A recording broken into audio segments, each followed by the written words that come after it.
하나님 말씀 사도행전 14장 19절부터 28절까지 말씀입니다.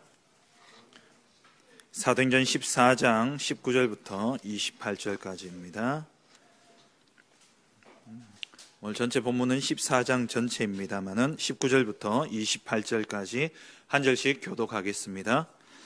유대인들이 안디옥과 이고니온에서 와서 무리를 충동하니 그들이 돌로 바울을 쳐서 죽은 줄로 알고 시외로 끌어내치니라.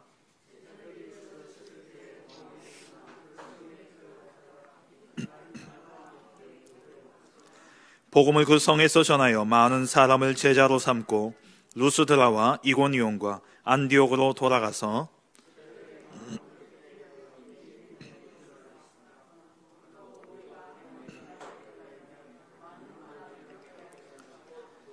각 교회에서 장로들을 택하여 금식 기도하며 그들이 믿는 주께 그들을 위탁하고 말씀을 버가에서 전하고 아탈리아로 내려가서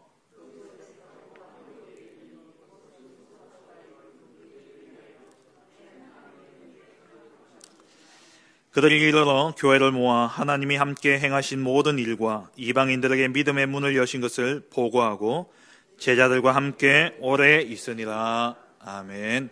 이 시간 우리 여전도에 나오셔서 특성으로 하나님께 영광 돌리겠습니다.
할렐루야. 하나님께 영광의 박수를 올려드리겠습니다.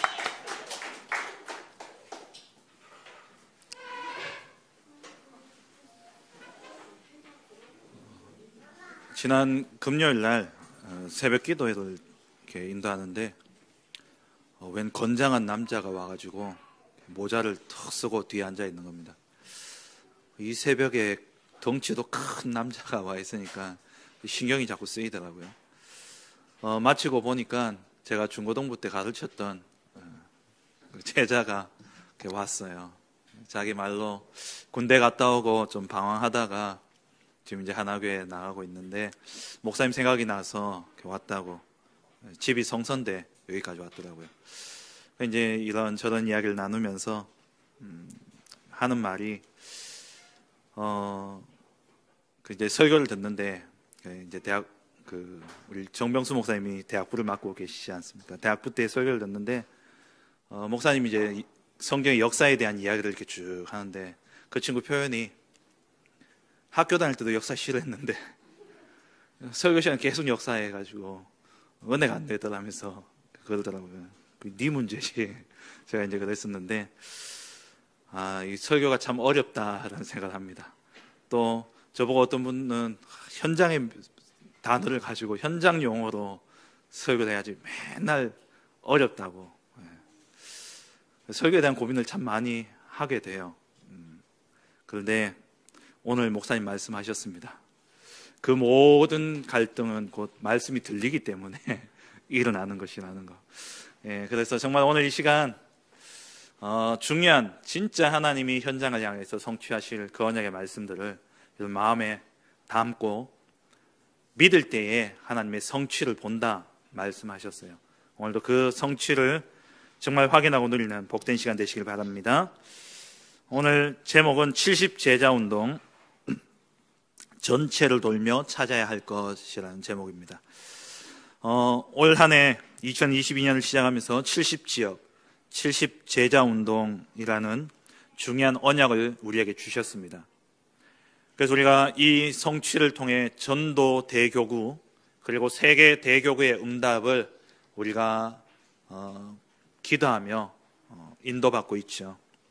오늘 목사님 말씀하셨던 것처럼 성취되어질 것을 믿는 자는 반드시 이 성취를 볼 것입니다. 그리고 우리가 현장에 복음을 전할 때도 내가 전하는 이 말씀이 반드시 성취되어진다라는 믿음을 가지고 선포할 때에 그 말씀이 살아 역사한다 말씀하셨어요. 그래서 제가 오늘 말씀을 준비하면서 제 마음에 계속 기도했습니다. 하나님, 이 말씀이 성취되어질 줄 믿습니다. 하나님 반드시 올 한 해 70지역 70제자운동 그 응답의 증거 가진 그러한 지교회당으로 하나님 축복하여 주옵소서 기도하고 오늘 이 자리에 섰습니다. 정말 우리 모든 성도님들 2부 예배를 통해서 선포되어진 이 70제자운동이라는 이 타이틀을 가지고 우리가 지금 바울의 전도 여행들을 하나하나 살펴보고 있습니다. 이 말씀이 그대로 성취되어지는 축복이 있기를 주의 이름으로 축원합니다. 70제자운동의 시작은 나와 관계되어진 현장으로부터 시작해야 된다 말씀을 드렸죠. 바나바의 고향 구브로 섬에서부터 전도 여행이 시작되어졌습니다. 그리고 그 현장에 가보니까 그 현장은 어떤 현장이었냐, 마술사 바예수라는 그 사람의 지배받는, 한마디로 무속에 완전히 잡힌 현장이 우리가 살고 있는 현장이고 우리가 만나는 사람이라는 거죠. 그래서 그들을 건져낼 전도자로 정말 그들을 건져내라 말씀을 드렸고요.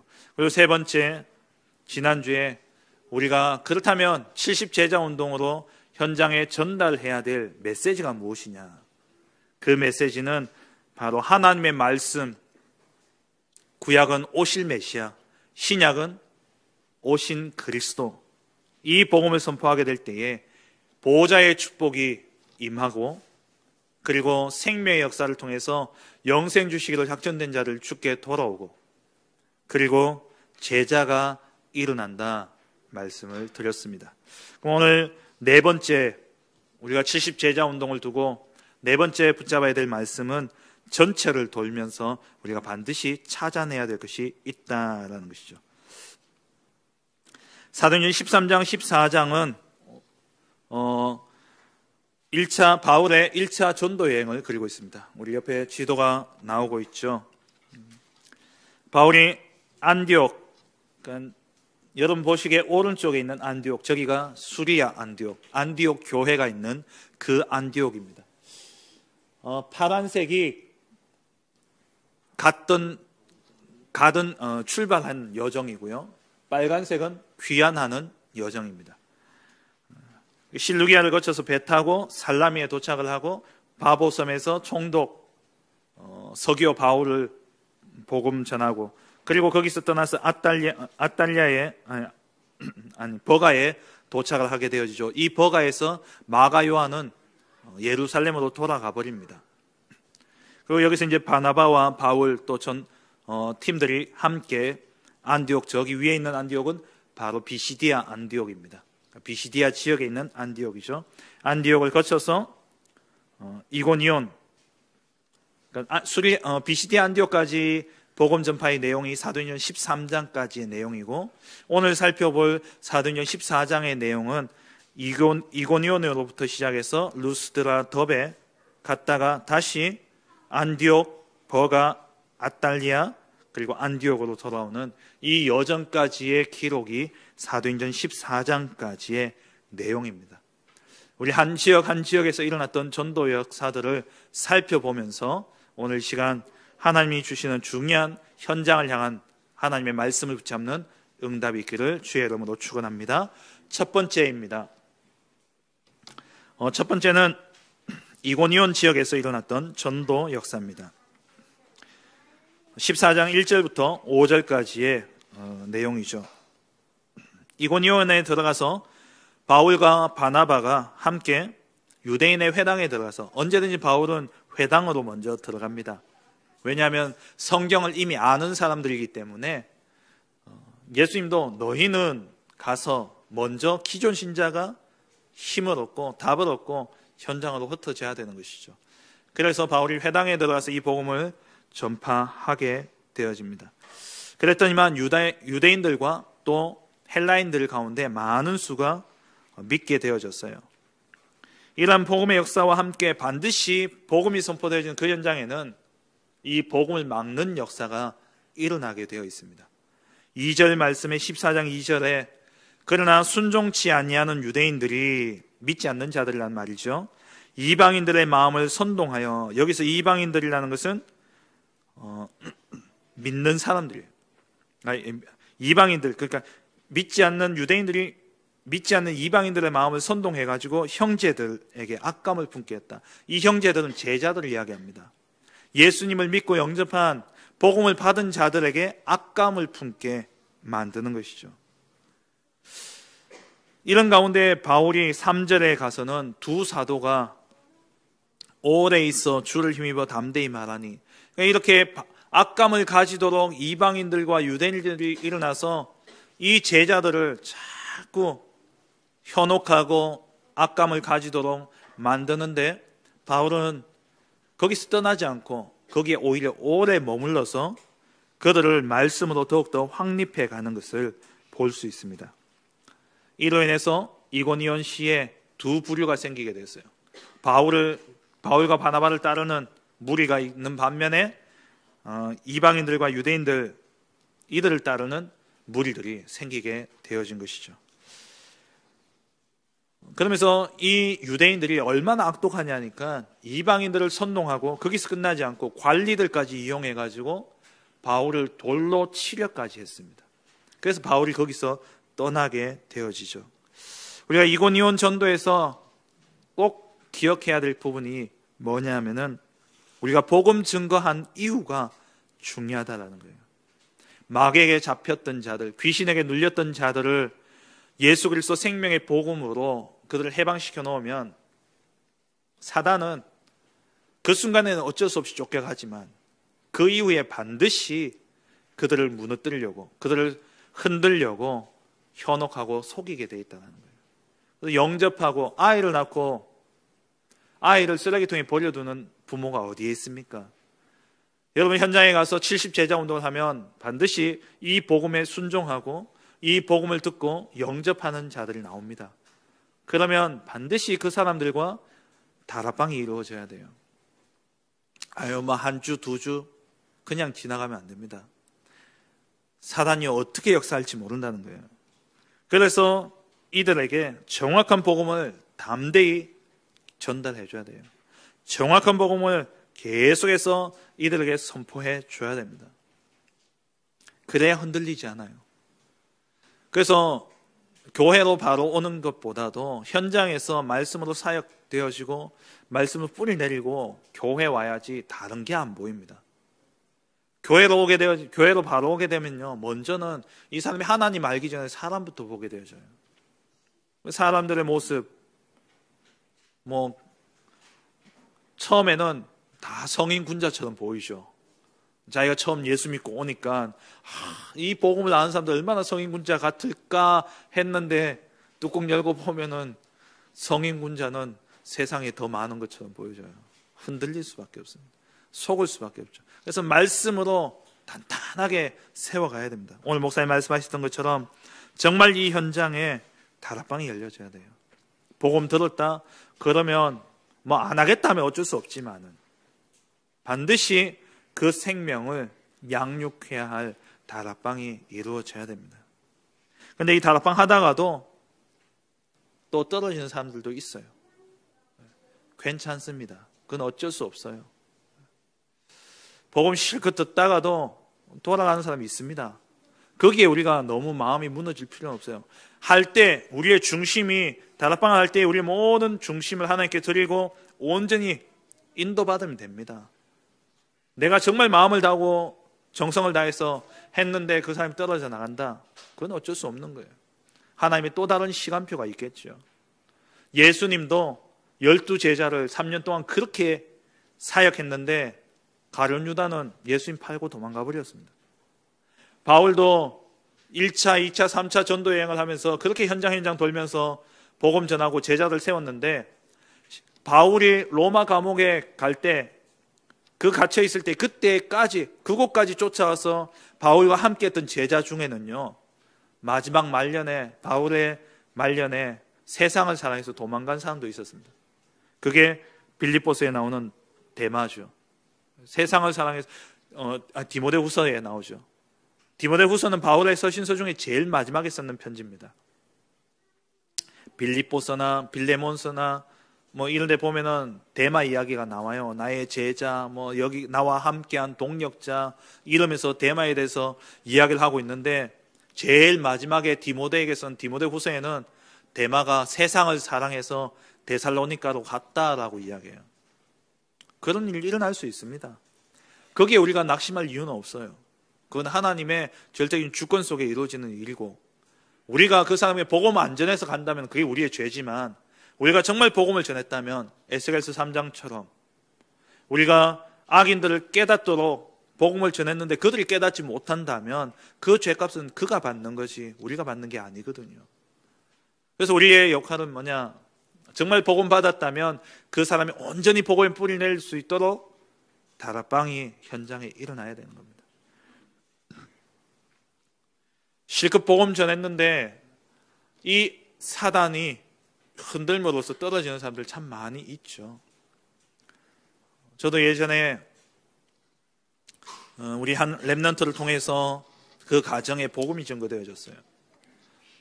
아버지도 영접하고 어머니도 영접하고 큰아버지, 고모 다 영접했거든요. 그 우리 고등부 렘넌트 한 명 때문에. 그래서 참 감사하더라고요. 그런데 그 친척 중에 한 명이 고신척에 다니는 그 사촌 오빠가 있었습니다. 이 사촌 오빠가 실컷 복음 전하고 영접하고 난 다음에 막 우리 교회를 이단이라고 막 그런 거예요. 그래서 제가 그분을 만났어요. 좋다. 그래, 우리 이단이라는 누명을 쓰고 있다. 그게 영 불편하면 당신 교회로 데려가라. 당신이 데려가서 당신이 모셔가서 진짜 신앙생활 제대로 하도록 그렇게 인도해라. 그랬는데요, 실컷 흔들어 놓고는요 그냥 내버려 둬버리는 거예요. 결국 그분들은 다 제가 올 때까지만 해도 이렇게 교회와 연결되어지지 않고 우리 교회 한 번, 두 번 왔었거든요. 그런데 결국엔 떠나게 되었어요. 근데 지금은 이제 우리 고등부였던 그 렘넌트가 청년이 돼가지고 지금 이제 교회에서 청년부 사역을 참 잘하고 있습니다만은 그런 일들이 일어날 수 있습니다. 그런데 진짜 우리가 정확한 복음은 전해야 돼요. 그게 우리의 사명입니다. 정확한 복음을 전하고 정확한 복음으로 양육해야 되는 것은 우리의 사명이에요. 그래서 여러분 현장에서 진짜 다락방 운동 하시기 바랍니다.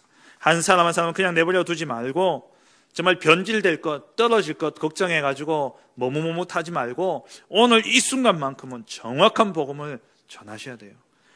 사도행전 14장에 이 바울이 3절을 보니까 두 사도가 오래 있어 주를 힘입어 담대히 말하니 주께서 그들의 손으로 표적과 기사를 행하게 하여 주사 자기 은혜의 말씀을 증언하시니 담대히 주를 힘입어서 담대히 하나님의 말씀을 선포하는 그러한 은혜가 있기를 주의 이름으로 축원합니다. 두 번째입니다. 두 번째 간 곳이 루스드라였습니다. 이 루스드라에서는 두 가지 사건이 있었는데 첫째는 나면서부터 걷지 못하는 안전뱅이가 일어난 사건입니다. 이 사도행전의 역사를 보면요, 편집자의 의도가 있지 않겠습니까? 이 글을 썼는, 물론 하나님이 영감을 주셨지만 이걸 처음 쓸 때는 그 사람의 의도가 있다는 거예요. 누가 썼습니까? 누가가 썼죠. 누가가 사도행전을 썼는데 누가는 누구 제자입니까? 바울의 제자죠.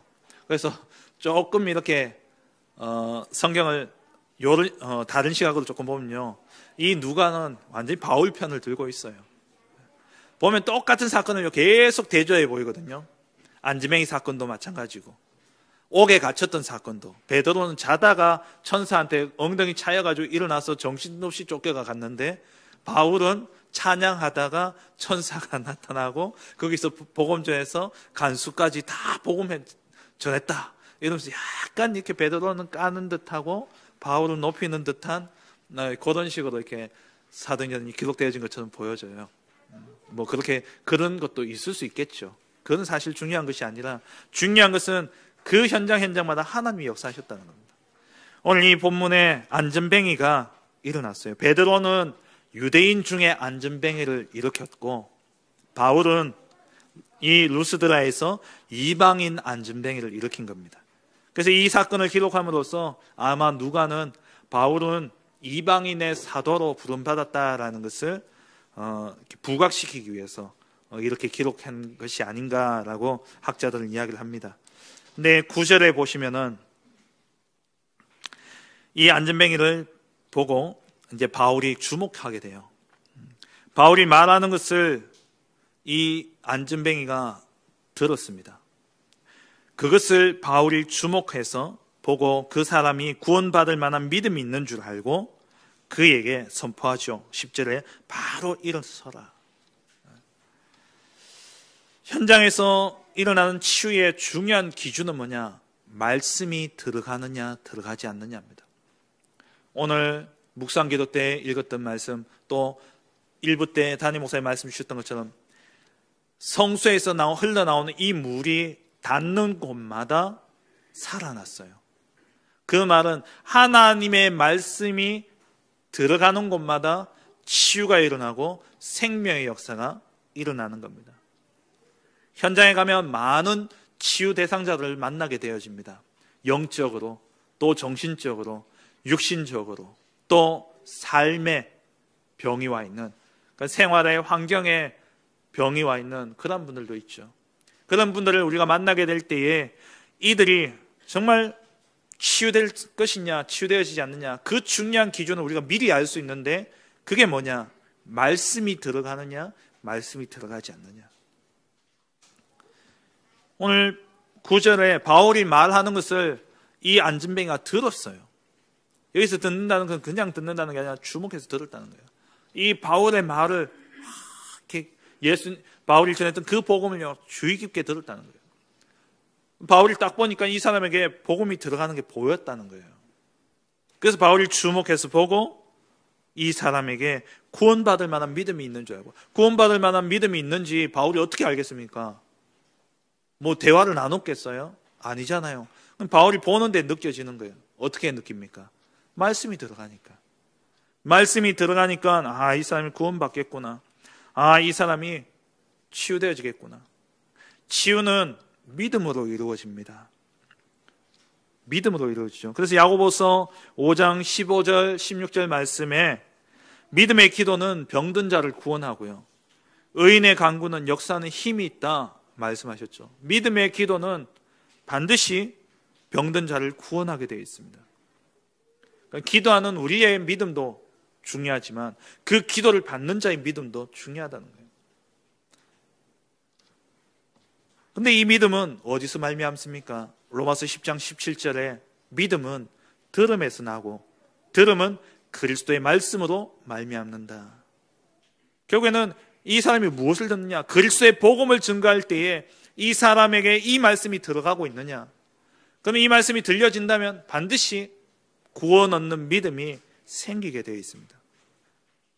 말씀은 히브리서 4장 12절에 살아 있습니다.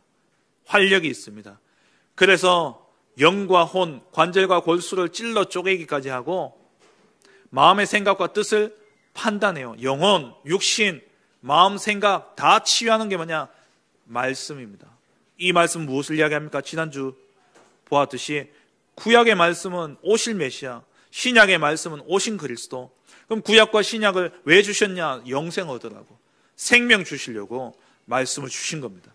이 그리스도의 복음이 선포되어지게 될 때에 이 말씀이 들어간다면 사망에서 생명으로 옮겨지게 되고 죄와 사망의 법에서 생명의 성령의 법으로 옮겨지면서 모든 질병 가운데서 치유되어지고 잃어버렸던 하나님의 형상이 회복되어짐으로 영이 살아나는 축복이 임하게 되어지는 것이죠. 그래서 모든 현장에 여러분이 말씀 들고 들어갈 때에 말씀이 들어간다? 정말 이 사람에게 말씀을 믿는다? 그러면요, 확신을 가지시면 돼요. 아, 하나님이 이곳에 치유의 역사를 일으키시겠구나. 왜냐? 시편 103편 20절에서 22절에 여호와의 말씀을 행하며, 능력이 있어 여호와의 말씀을 행하며, 누가요? 천사들이. 하나님의 말씀이 선포되어지게 될 때에 그 말씀을 듣고 그 말씀을 성취하고자 천사들이 동원되어집니다. 그에게 수종들며 그의 뜻을 행하는 모든 천군이여 하나님의 뜻을 하늘 군대가 이루는 거예요. 오늘 이 시간, 오늘 목사님 말씀 주셨던 것처럼 여러분 이번 주에 현장에 말씀 들고 갈 때에 이 말씀은 반드시 살아 역사하고 성취되어진다라는 확신 가지고 간다면, 거기서 그 복음을 선포하게 될 때에 그 현장에 하늘의 군대, 천군 천사들이 동원되어지는 보좌의 역사가 일어나게 됩니다. 그때 치유의 역사가 일어나게 되는 거예요. 말씀, 정확한 복음의 말씀을 선포하시기 바랍니다. 이렇게 복음이 전거되어지니까 또 희한한 일이 일어나요. 이들 가운데 이제 이 안전병기가 일어난 사건을 보고요, 14장 12절에 가니까 바나바를 제우스라 하고 바울은 헤르메스라 해가지고 이들을 신으로 섬기려는 이런 막 분위기가 형성되어지고 막 이런 일들이 일어나는 겁니다. 제우스, 헤르메스, 이 신들은 그리스 신화에 나오는 그런 신들이죠. 이 지역에는 왜 이런 일들이 일어났냐? 이 지역에 이런 배경이 있었답니다. 어떤 배경이 있었냐니까 예전에 제우스와 이 헤르메스 신이 이 지역에 왔는데 이 지역의 사람들이 신인지 모르고 푸대접을 한 거예요. 그러고 이 신이 화가 나가지고 이 루스드라를 멸망시켰답니다. 그래가지고 이들이 태어나면서부터 안전병이 되었던 이 사람이 일어나 걷게 하는 그 능력을 가진 사람을 보니까 제우스 아니냐, 헤르메스가 아니냐, 우리가 또 푸대접해가지고 우리가 망하면 안 된다. 그래가지고 이제 이들을 신으로 모시고 그렇게 하려고 했던 거예요. 이때 바울의 자세가 어떻습니까? 15절에 이르되 여러분이여 어찌하여 이런 일을 하느냐? 우리도 여러분과 같은 성정을 가진 사람이라. 우리도 여러분과 똑같은 사람이다. 여러분에게 복음을 전하는 것은 이런 헛된 일을 버리고, 이런 우상 숭배를 버리고, 헛된 신을 섬기는 이 우상을 버리고, 천지와 바다와 그 가운데 만물을 지으시고 살아계신 하나님께 돌아오도록 하게 하기 위해서 내가 이 복음을 전하는 거다 라고 이야기를 해요. 우리가 현장에서 복음 전하면요, 생각지도 못했던 기적과 생각지도 못했던 놀라운 역사들이 일어납니다. 정신병 앓던 사람들이 치유되어지기도 하고요, 알코올 중독에 빠졌던 사람들이 치유되어지고, 또 교회 절대 안 나올 것 같은 부인 핍박하고 박해하고 그랬던 사람이 순한 양이 되어서 교회 오고 예수 믿고 제자로 세워진 이런 역사들이 일어납니다. 이런 일이 일어날 때에 우리가 자칫 잘못하면 자고하기 쉽다는 거예요. 그게 내게서 일어난 일이라고 착각하기 쉽습니다. 여러분, 복음을 왜 전합니까? 복음을 왜 전합니까? 하나님 만나지 못해서 우상 숭배하고 저주와 재앙 속에 있는 저들을 건져내어서 하나님 만나도록 하게 하기 위한 것이고, 하나님 섬기라고 저들에게 복음을 전하고 사역하는데, 이 기적으로 인해 가지고 자칫 잘못하면 하나님의 자리에 내가 앉게 되어지는 그런 우를 범하게 되어진다는 겁니다. 우리가 사역을 할 때에 꼭 기억해야 될 것은 그 사람이요, 자립된 신앙이 되어지도록 해야 돼요. 미자립이 되게 해서는 안 됩니다.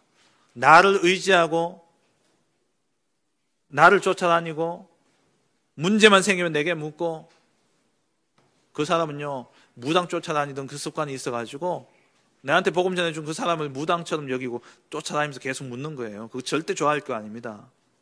우리가 왜 복음 전합니까? 그 우상 숭배의 습관을 버리고 하나님 앞에 나아가도록 하게 하기 위해서 복음 전했는데, 오히려 내가 그 자리에 앉아서 내 제자다, 내 제자다, 내 말 들어야 된다 이러면서 또 다른 우상 숭배를 하게 만들기 쉽다라는 거예요. 사역자의 기본 자세는 뭡니까? 하나님께 나아가도록 하는 겁니다. 하나님과 함께 하도록 만들어야 돼요. 우리가 그리스도의 위치에 있어서 안 됩니다. 우리가 하나님의 위치에 있어서는 안 돼요. 그래서 사역하면서 어떤 문제를 가지고 찾아오고 이런저런 질문을 하게 될 때에 제일 좋은 사역은 뭐냐? 이번 주 목사님 말씀 속에서 어떻게 했는지 한번 보자. 하나님 분명히 말씀 속에서 답을 주셨다, 보자. 아니면 이번 주 주일날 우리가 그 문제 놓고 나도 기도할게, 당신도 기도해라. 하나님이 강단에서 어떻게 말씀을 주실지 우리 한번 말씀에 집중해보자. 그렇게 해서 답을 얻으면요, 이 사람은 사람 안 쳐다봅니다. 그렇게 몇 번만 응답받아 보세요. 어떻게 하겠습니까? 전화합니까? 전화 안 해요. 뭐 합니까? 강단 말씀 놓고 말씀 듣고 말씀 놓고 기도하고 또 말씀 사모하고, 그래야지 어디 가든지 살아남죠. 어디 가든지 교회는 있으니까, 어디 가든지 말씀은 선포되어지니까 그 어디에서 살아남을 수 있는 거예요. 근데 나 아니면 안 되도록 만들어 놓는다. 물론 요즘에는 뭐 줌도 되고 다 되니까 그럴 수 있습니다만은 그건 성경적인 게 아니에요. 다른 지역에 가 있으면 그 지역에서 인도받도록 해야 돼요. 누군가 이 사람을 사역하는 사람이 딱 붙어서 사역해 줄 사람이 생기면요, 딱 맡기고 뒤에서 기도하면 돼요. 근데 그거 다 되고 막 그래 그 사람 사역이 어떻게 하냐, 이러냐 저러냐, 오히려 흔들어버리고 헷갈리게 만들고 니는 내 아니면 안 된다 이런 생각을 집어넣어버리면 그거는요, 우상숭배하고 똑같은 겁니다. 사도행전 3장 12절에도 베드로가 안전병을 일으키고 난 다음에 백성들이 막 일어나니까 베드로가 그러잖아요. 이스라엘 사람들아, 이 일을 왜 놀랍게 여기느냐? 우리 개인의 권능과 경건으로 이 사람을 걷게 한 것이 아니다. 왜 우리를 주목하냐? 그러면서 16절에 그 이름을 믿음으로, 그 이름이 너희가 보고 하는 이 사람을 성하게 하였나니, 그 이름이 누굽니까? 예수로 말미암아 난 믿음이 너희 모든 사람 앞에서 이같이 완전히 낫게 하였느니라. 이게 사역자의 정말 중요한 자세입니다. 하나님이 당신을 사랑하는 거다. 하나님이 당신에게 복 주시는 거다. 하나님이 당신을 통해서 하시는 일이다. 내가 이렇게 했더니, 내가 저렇게 했더니 아니에요. 그래서 이 하나님과 함께함을 누렸던 제자들은요, 다 그랬습니다. 요셉, 창세기 41장 16절에 바로가 15절에 물어요. 네가 내 꿈을 해몽할 수 있냐? 라고 물으니까 이 요셉이 이야기하죠. 내가 아니라 하나님께서 바로에게 편안한 대답을 하시리이다. 이게 사역자의 기본 자세입니다. 여러분 현장에 사역할 때에 많은 기적과 이적이 일어납니다. 왜? 정확한 복음이 선포되어진다면 그 복음의 능력으로 구원을 얻는 자에게는 하나님의 능력으로 복음이 나타나게 돼 있어요. 그래서 그 역사들이 나타날 때 우리는 속으면 안 돼요. 내가 그 하나님의 자리에 앉아서는 안 된다라는 거예요. 그리고 이 루스드라에서 두 번째 있었던 사건이 바로 바울이 이 이고니온에서부터 쫓아왔던 이 유대인들로 인해 가지고 바울이 돌을 맞아 그이 죽게 되어집니다. 성 안에 시체를 둘 수 없기 때문에 바울이 성 안에서 그이 돌을 맞고 이 사람들이 죽었는 걸로 죽었다 판단할 정도로 바울이 심하게 맞은 거예요. 그래서 이 바울의 시체를 19절에 시외로 끌어내쳤다라고 되어 있죠. 이 바울이 전도 여행을 하면서 많은 매를 맞고 많은 고난을 당했습니다. 고린도후서 11장 24절 25절에 보면은 40에서 하나 감한 매를 5번이나 맞았대요. 이 유대인들은 40대 때리면 죽는다고 생각해요. 40대는 사형입니다. 죽기 직전까지 때리는 게 39대예요. 40에서 하나 뺀 39대. 그 매를 5번이나 맞았답니다. 그리고 3번의 태장을 맞고, 그리고 한 번 돌로 맞고, 그 한 번이 오늘 본문에 나오는 이 루스드라입니다. 한 번 돌로 맞았어요. 자기가 스데반이 돌에 맞아 죽는 것을 목도했던 그 바울이 이젠 자기가 돌에 맞게 되어진 겁니다. 근데 이렇게 맞아서 완전 죽은 줄 알았는데 20절에 제자들 줄로 섰을 때 바울이 일어나, 여기서 일어나라는 이 단어는 헬라어로 예수님이 일어난 거하고 똑같은 단어예요. 그냥 맞아가 누워있다가 일어났다 이 의미가 아니라 여기서 일어났다는 것은 부활과 같은 단어입니다. 완전히 진짜 죽은 거예요. 완전히 거의 죽었다가 진짜 부활의 능력, 하나님의 그 부활의 능력으로 이 바울이 일어난 겁니다. 돌에 그만큼 맞아가 저는 이 성경 보면서 그러니까 의구심이 들더라니까요. 아니, 죽었다고 생각하고 내버려졌던 사람이 어떻게 일어나서 성에 들어갔다가 또 다른 지역으로 또 어떻게 갈 수 있었을까? 저는 늘 의심스러웠거든요. 근데 말씀을 이렇게 보다 보니까는 이게 예수님이 일어난, 부활, 죽음에서 일어난 그 단어하고 같은 단어더라고요. 하나님이 생명을 불어넣어서 일으키신 거예요. 이 능력을 가지고 바울이 바로 그 지역을 떠나지 않고 다시 성에 들어가서 제자를 세우고 나오게 되어지죠. 이때 세워진 제자가 여러분 잘 아시다시피 디모데입니다. 디모데후서 3장 10절 11절에 보면 나의 교훈과 행실과 의향과 믿음과 오래 참음과 사랑과 인내와 박해를 받음은 고난과 또한 안디옥과 이고니온과 루스드라에서 당한 일과 어떠한 박해를 받은 것을 내가 과연 보고 알았거니와 주께서 이 모든 가운데서 나를 건지셨느니라. 이거를 누가 봤냐? 디모데가 본 거예요. 중요한 키는 뭡니까? 제자. 하나님이 세우실 제자가 있다면 하나님은 우리에게 부활의 능력까지도 주시게 되어 있습니다. 현장에 가장 중요한 것은 제자입니다. 우리가 이렇게 말씀 사역하면서 물론 무리가 많이 일어나는 거 좋습니다. 근데 무리는 바람 불면 다 떠나가게 되어 있어요. 우리의 관심은 어디에 있어야 되냐? 제자에 있어야 됩니다. 제자. 마지막 세 번째로 안디옥 교회로 귀환하는 여정입니다. 21절부터 28절까지 나오고 있죠. 지도를 다시 한번 보겠습니다. 귀환하는 여정을 보면요, 더베까지 가게 되어지죠. 더베에서 그 옆에 파란색으로 옷한데 나소라고 했는데 저기 다소입니다. 다소. 다소가 어디입니까? 길리기아 다소. 바울의 고향. 더베에서 한번 보세요. 안디옥까지 거리가 얼마 됩니까? 그러니까 오른쪽에 있는 수리 안디옥까지. 여러분 같으면 어디로 가시겠습니까? 이제 돌아간다 생각할 때. 짧은 길로 가죠. 돌에도 맞았는데. 돌을 맞아 온몸이 부서졌는데 피곤하고 안 지치겠습니까? 빨리 가서 쉬고 싶죠. 근데 바울은요, 다시 거꾸로 갑니다. 루스드라, 이고니온, 안디옥, 버가, 아탈리아 거쳐서 안디옥으로. 1차 이 전도 여행이 2년 동안 이루어졌는데 바울이 다녔던 거리를 학자들이 계산해 보니까 무려 얼마냐? 이 당시에 걸어서 다녔습니다. 2240km 다녔어요. 2240km. 더베까지 갔으면 한 절반 정도 갔다 치면은 거기서 그냥 집에 가면 좋잖아요. 근데 다시 돌아간 거예요. 왜요? 제자. 그래서 22절에 보시면 제자들의 마음을 굳게 하여 이 믿음에 머물러 있으라 권하고, 복음을 전하고 난 다음에 이들이 확립을 안 시켜놓으면 앞서 말씀드린 것처럼 또 비바람이 불면 흔들리고 넘어지게 되어 있습니다. 그래서 정확한 복음을 이들에게 전달해야 돼요. 왜? 하나님의 나라에 들어가려면 수많은 환난을 겪어야 하기 때문에. 그래서 22절에 보면은 또 우리가 하나님의 나라에 들어가려면 많은 환난을 겪어야 할 것이라.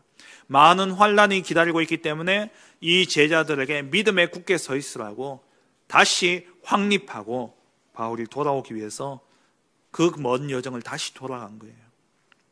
그래서 23절에 각 교회에서 장로들을 택하여 금식 기도하며 그들이 믿는 주께 그들을 위탁하고 현장에 장로들을 세웠습니다. 시스템을 세운 거예요. 여러분, 현장에 복음 전하고 그 현장에 우리는 빨리 전체를 돌아야 됩니다.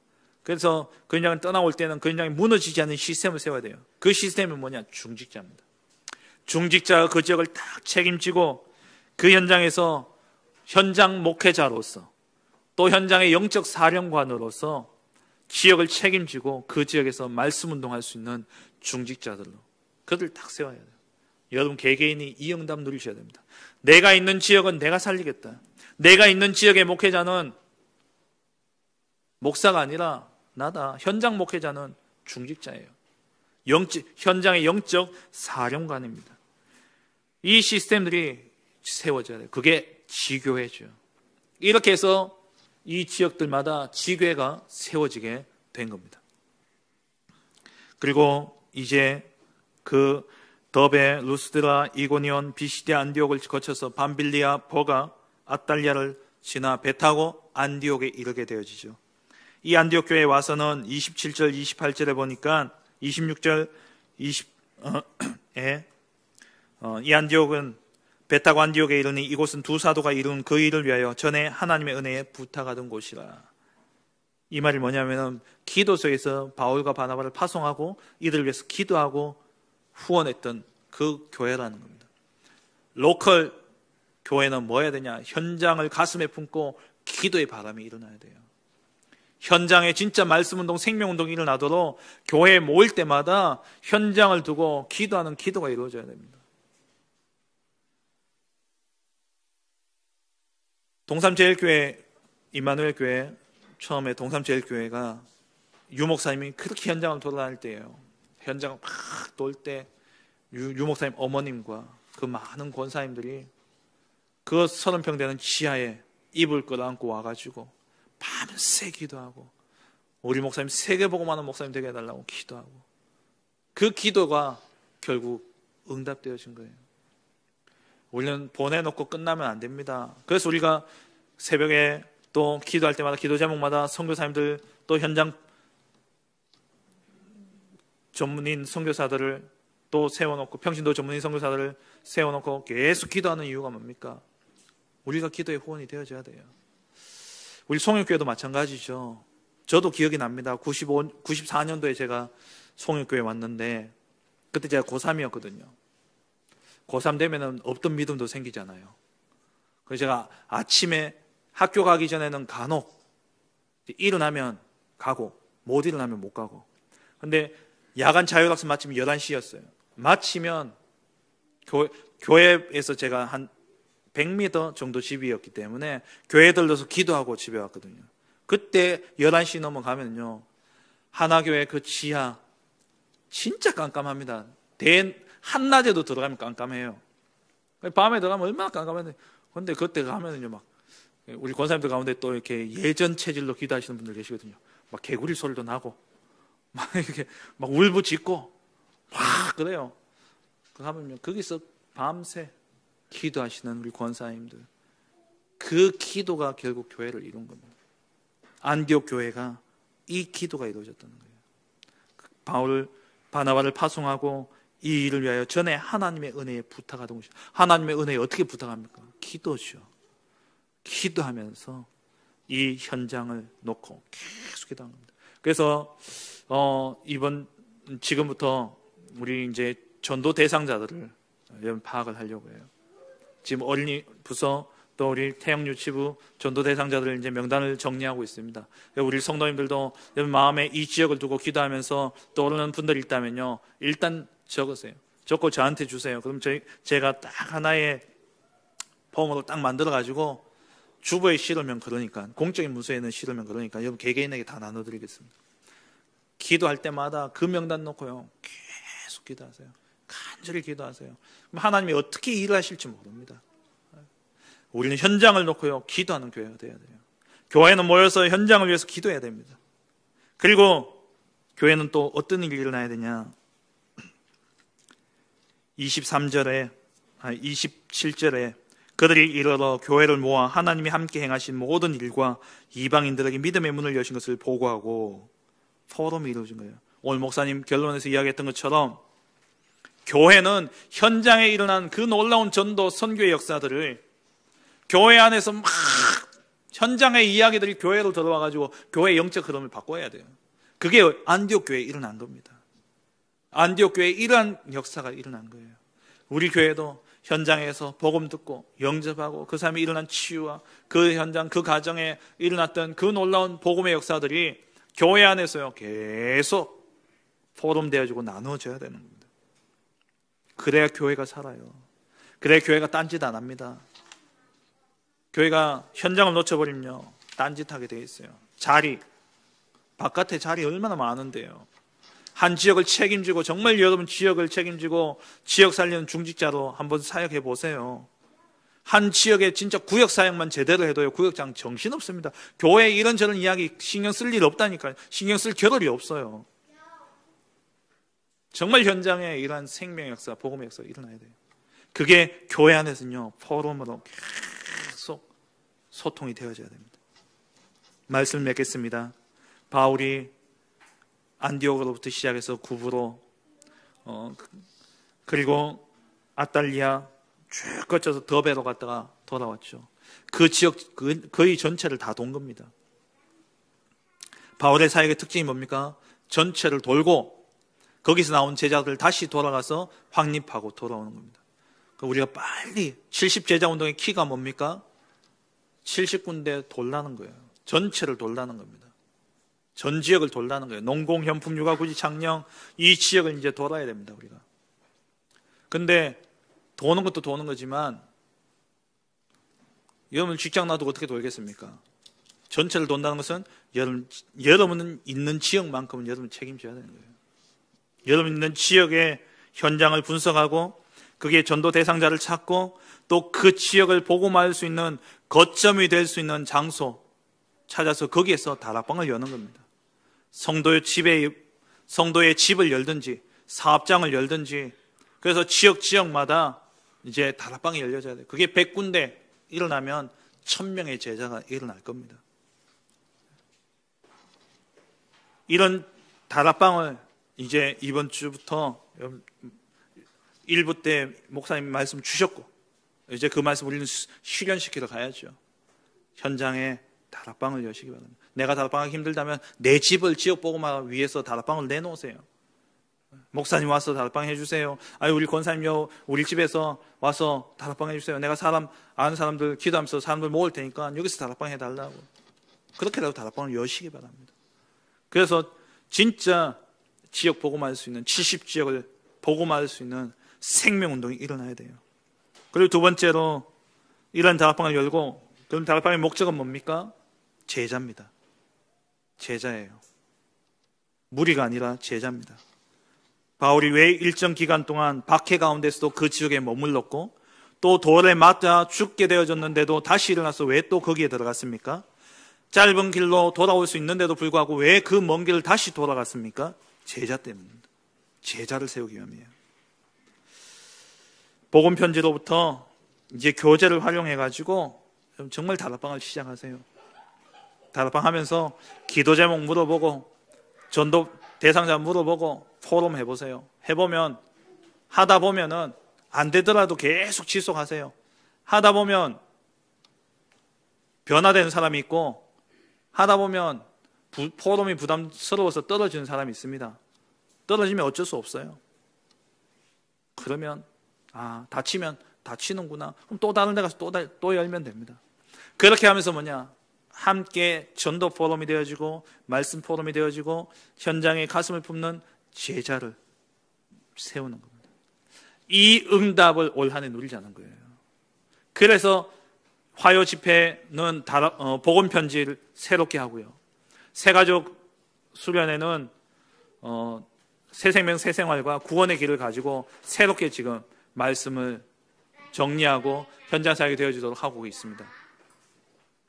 정말 여러분 올 한 해는 여러분 통해서 우리 100군데 다락방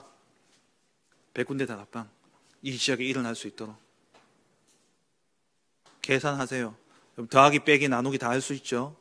우리 성도 전체 몇 명인지 다락방 하실 수 있는 사람이 과연 몇 명인지 한번 생각해 보시고 그렇다면 나누기 100 나누기 그 숫자 해보세요. 그럼 내가 몇 개 해야 될지 나옵니다. 딱 나오죠. 적어도 여러분들 5개는 하셔야 돼요.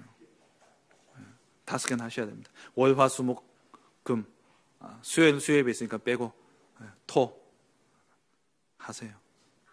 그렇게 해서 이 지역에 100군데 다락방 일어나서 70쪽이 문이 열려질 수 있도록 저도 하겠습니다. 제가 먼저 앞장서서 하겠습니다. 정말 우리 이 지역에 이런 다락방 운동이 일어나고 현장 살림 이런 시스템들이 세워짐으로 말미암아 28절에 나오는 것처럼 우리 교회 안에 제자들과 함께 오래 있으니라. 정말 우리 테크노폴리스 하나 교회에 제자들과 함께 오래 있는 이러한 응답이 있기를 주의 이름으로 축원합니다. 하나님 감사합니다. 정말 바울의 전도의 여정을 바라보며 우리가 70지역 70제자 운동에 응답을 두고 하나님 본격적인 현장 사역으로 인도받기를 원합니다. 하나님 참된 다락방이 곳곳마다 열려지게 하여 주옵시고 이 다락방을 통해서 제자가 세워지고 이 제자를 통하여서 하나님 많은 전도와 또 선교의 문들이 열려져 237 나라와 5천 종족의 문이 열려지는 역사가 있게 하시고 그래서 정말 우리 작지만 우리 이 테크노폴리스 하나 교회가 안디옥 교회와 같이 시작하여서 정말 안디옥 교회가 로마 복음화까지 이르렀던 것처럼 하나님 우리 교회를 통해서 하나님 이 237 나라 5천 종족이 복음화되어지는 그 역사가 일어나게 하여 주옵소서. 예수 그리스도의 이름으로 기도합니다. 아멘. 505장 찬양 드립니다.